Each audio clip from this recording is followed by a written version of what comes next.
नमस्कार, मी शिवानी लकडे. पुणे प्राईम न्यूजमध्ये आपलं स्वागत. पोलीसनामा या न्यूज पोर्टलचे वरिष्ठ वार्ताहर प्रसाद गोसावी यांचे रविवारी 1 सप्टेंबरला निधन झाले. पावणे 2 महिन्यांपूर्वी गंभीर अपघात झाल्यामुळे त्यांच्यावर निगडीच्या खासगी रुग्णालयात उपचार सुरू होते.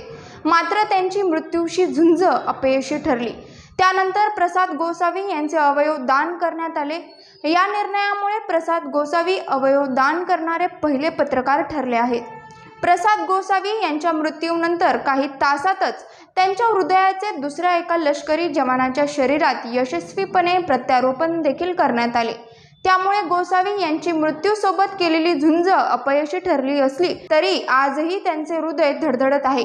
हृदयाबरोबरच 2 फुफ्फुसे, यकृत, 1 किडनी व 2 डोळे या अवयवांचेही दान करण्यात आले आहे. यामुळे अनेक रुग्णांना नवीन जीवन मिळणार आहे. प्रसाद गोसावी यांच्या दुचाकीला 1.25 महिन्यांपूर्वी ऑफिसमधून घरी येत असताना खडकी रेल्वे स्टेशनजवळ गंभीर अपघात झाला होता. त्यांच्यावर निगडीच्या खासगी रुग्णालयात उपचार सुरू होते. या अपघातात त्यांच्या मेंदूला आणि पायाला गंभीर दुखापत झाली होती. डॉक्टरांनी प्रयत्नांची पराकाष्ठा केली, पण गोसावी यांच्या प्रकृतीत सुधारणा होत नव्हती. अखेर डॉक्टरांनी प्रसाद गोसावी ब्रेन डेड झाल्याचे घोषित केले. या बातमीमुळे प्रसाद गोसावी यांच्या कुटुंबावर दुःखाचा डोंगर कोसळला. पण या परिस्थितीत डगमगून न जाता त्यांनी प्रसाद गोसावी यांचे अवयव दान करण्याचा निर्णय घेतला.